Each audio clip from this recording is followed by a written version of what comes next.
Hello mga igsuon, good afternoon. Karon ning takna sa kahaponon, do na lang ko'y i-share diha ninyo bahin sa pulong sa Ginoo. Kabalo ba ka magsuon nga maayo ang plano sa Dios sa imong kinabuhi? Ang plano sa Dios sa imong kinabuhi nindot dili ka magsakit pan makabaton kag kaginhawaan o magkabaton kag kalipay, makabaton kag kagawasan na dili ka mabugatan. Kung sa may giingon diya sa Proverbs 16:3, commit to the Lord whatever you do and your plan will succeed. So maayo ang plano sa Ginoo sa imong kinabuhi, sa diyang imong isalig isabitar ang tanan nimong mga plano diya sa Ginoo igsoon.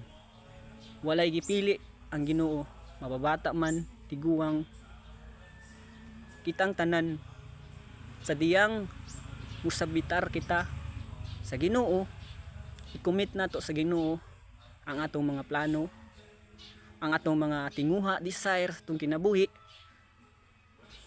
ug kita magmalampuson tungod kay ang Dios man ang atong gi saligan ug gitugyanan nining tanan. Maayo ang plano sa Ginoo sa atong kinabuhi, sa diyang musunod kita sa iyang kaubuton.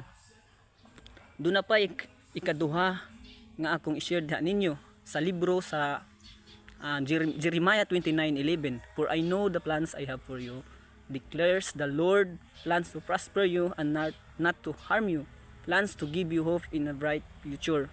So mga igsuon, klaro kayo, kini nga mensahe naghatag kanatog paglaom plano nga dili maguba ang atong kaugmaon.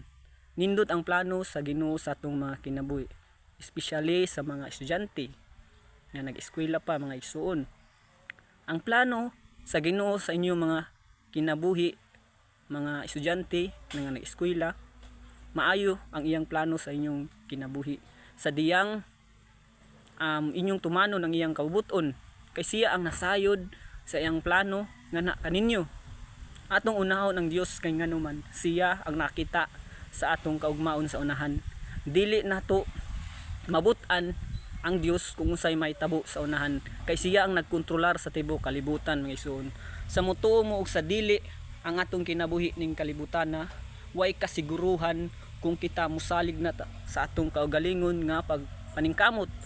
Dili kita makagarantiya o dili nato makasalig sa atong kaugalingon nga makaya nato ang tanan mga igsoon.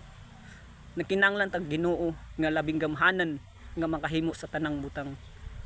Kay nag-ingon siya sa iyang mga pulong, ang iyang plano kanato nindot dili kita mag-suffer, dili kita mag-antos, tungod kay nakakita ang Dios sa atong kinabuhi sa unahan kung unsay makapaayo, unsay makahatag kanato og kalipay, kagawasan, unsay makahatag kanato og nindot nga kaugmaon nga maplastar ang atong kinabuhi mga igsuon. So usa lang ang akong gisulti diha ninyo na kung atong isabitar ang atong kinabuhi, ang tanan nato mga tinguha diha sa Ginoo, ang Dios radyoy mo plastar sa atong kinabuhi, no? Kung unahon nato ang Ginoo mga igsuon, wala gay imposible. Kaya ang tanang gibuhat sa Dios kahibulungan.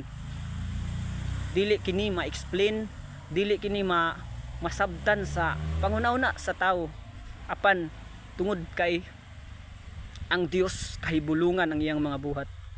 Dili ma-explain nato kung unsa ka maayo ang Ginoo sa atong kinabuhi.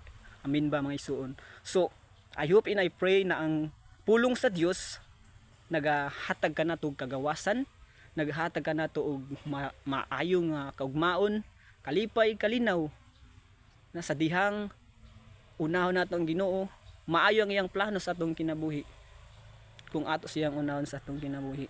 So God bless us all kanatong tanan mga igsuon.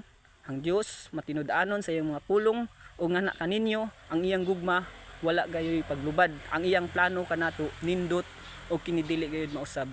So God bless us all. Thank you.